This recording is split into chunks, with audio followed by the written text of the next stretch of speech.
issue of reparations, I've been asked to, what are we supposed to say about it? What do we, what's the argument? Fox News has been calling me and I've demurred. How come? Because we've been through it so many times already? Yeah, man, I'm so tired of this argument. I think it's such a terrible idea. You don't have to agree with me. I welcome your rebuttal. I think it's just so wrong-headed at so many levels. It's so deeply divisive. It's so impractical. It's so unjustified. Yes, I said it. It is so racist. Yes, I said it. I mean, let's just do the arithmetic for a minute. You got 40 million, the rough number of African Americans. And if you go $100,000 a head, I think we're up to $4 trillion. $4 trillion. Okay, so the federal budget is like 5 or 6 trillion. I don't know the number right offhand now. It's been going up and I haven't been looking lately, but GDP somewhere around 20 trillion, federal government about a quarter of GDP, you'd be talking about 5 trillion. Social Security is $1 trillion a year. I'm talking about the total payout, everything included, Social Security and Medicare. It's in that ballpark. You're talking $4 trillion. So you propose to mobilize resources at the scale of a national old age security program, directing it to something called Black people, based upon a century-and-a-half-year-old claim. I know, Jim Crow, redlining. That is South Africa-esque. You have to classify your population and create legal entitlements based upon that classification rooted in race, based on a speculative theory about historical dynamics that is susceptible to rebuttal and criticism. Is Black poverty the result of slavery? Okay, I can see a person making that argument. I can see a person questioning that argument. How much wealth do these people, the Armenians, the Jews, the Japanese, the Chinese have? How did they get it? How come Black people don't have it? Whose quote unquote fault is that?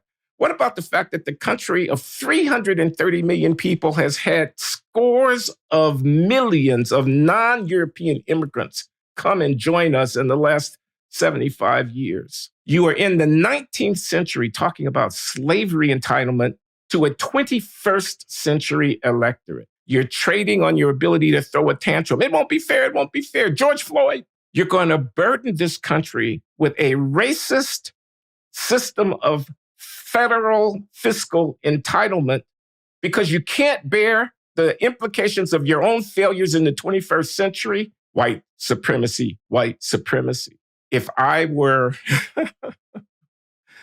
a third-generation Irish immigrant to this country, I'm not getting ready to compare the Irish working class in Boston or New York City in 1870 to slavery. I didn't do that. Don't accuse me of doing that. I didn't do that. But you want to talk about exploitation? You want to talk about mistreatment? You want to talk about racism? The Irish confronted it. So have the Chinese and a lot of other people in between, the Italians. No, I don't believe that you can weigh and compare these sufferings on a numerical scale. But I'm saying the sense of handout, give me and pay me entitlement based upon my pigmentation would, if I were one of those people, invoke a lot of resentment in me. My tax dollars are going to pay for something that I didn't have anything really to do with because you can't live in the 21st century. So impractical, unfair, divisive in the extreme. And it won't be a remedy for the problem. Now, Sandy Darity asks you, Glenn, how do you know it won't be a remedy for the problem? Justify that. Because the problem is the lack of the development of the productive capacities of your people, not their lack of holding assets. Assets come from developed productive capacities and not the other way around. You accumulate wealth. It doesn't fall from like manna from heaven. You have to enhance your ability to generate value in order to be able to hold wealth. You want to just move the wealth around like it was chits on a board without addressing the underlying differential capacities to generate value, earnings, educational achievement, occupational penetration, professional development, entrepreneurial activity, the creation of wealth. So now you have a community that has chits, pieces of paper, that can be traded for a moment for goods, but doesn't have the ability to actually generate the goods. You think your theory is if we just rejigger the asset holdings, we will solve the Black family. We will solve the failed public school system. We will change the nature of the behavioral patterns that generate the huge amount of violence and dysfunction that we see in these communities. We're going to close the IQ gap. I don't believe that.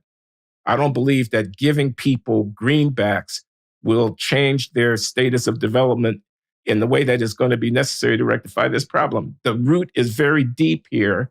It's not on the surface. That's how I would answer. I don't know how to answer the new version of this, which is that it's about redlining and how not being able to have a decent home creates today's wealth gap. And I know what you mean about how the problem is habits. The problem is culture, much of it created by racism, but cultural dispositions that interfere with the building of wealth. And that one reason we know this is that immigrants who come here, including brown-skinned immigrants and including African and Caribbean immigrants, start building wealth despite racism in current society and despite that most of them weren't even here to be redlined. But nowadays, the good thinking person is just thinking about Ta-Nehisi Coates' Atlantic article and people who, couldn't get a mortgage, and they figure that has to be redressed. Most people aren't thinking about Kunta Kinte. Now, it's not slavery. It's more Jim Crow and the redlining, more recent things that they're living victims of. My sense on reparations is that the whole claim that nothing was ever done to address what was done to Black people is false. All sorts of things have been done. The whole Great Society program, affirmative action, the Community Reinvestment Act of 1974. Yeah. So many things have been done. They just weren't called reparations. I think some of this is semantics. I think it's pathetic. It's undignified. I'm sorry. This is Glenn Loury. I know the view is not going to be widely shared. I think running around with your hand out talking about I'm Black, you owe me, pay me is undignified. I think you throw yourself on the mercy of the court. You basically say, I'm prostrate here. I am unable to move forward in the modern world without your recognition of the fundamentally disabling injury that has been done to me. And I demand based on what? Based on the conscience of the people to whom you are appealing. What power do you have? You're going to burn it down, are you? You demand to be placated so that your tantrum doesn't disturb the dinner party? What do you own? What can you make? What are you doing? This is how you spend your time? Fashioning ever more elaborate apologia for your own failure? It's pathetic. Something else that I feel that too, the passage of time makes it different for me. And so, for example, I'm supposed to walk around with my hand out saying, because my father grew up in and then took ownership of a redlined house, he didn't have an expensive domicile to pass on to me as he got older. And that's a wealth that I don't have. And so I want you to give me that wealth. Give me the $1 million that I would have if my father hadn't been redlined. And for the record, folks, that is not my personal history, but, I'm generalizing. I wouldn't want to be given the money that wasn't allowed to my dad. It should have been his. He didn't get it. That's a tragedy. He's dead. This is now. I'm not supposed to take that money and put it into my account. And especially if you're going to talk about slavery, no, it's not mine. Yeah. We agree, but we're at the end here. But I got to say this because I'm just remembering this play, this August Wilson play. You remember this play, Two Trains Running? I remember it well. Two trains. I want my ham. You remember that? You remember the guy that would come in? It was set in a diner. It was just this beautiful August Wilson, deep, very complex human thing that's going on. It's not just about reparations. It's not, there's the girl that scars her leg, the one who's, the waitress in the diner, and there's a guy who's coming and just gotten out of prison who's kind of trying to hit on her. And there's all this really good stuff that's going on in this play. But I remember this character who would come in ranting because the white man told him, if you paint my fence, I'll give you a ham. The brother painted the fence, and the white man tried to pay him with a chicken. You promised me a ham. Well, you're going to take the chicken or nothing at all. And he wouldn't take the chicken. And he was ranting for a decade after the event, I want my ham. I'm not trying to make fun of him because, after all, he was due a ham and he got a chicken.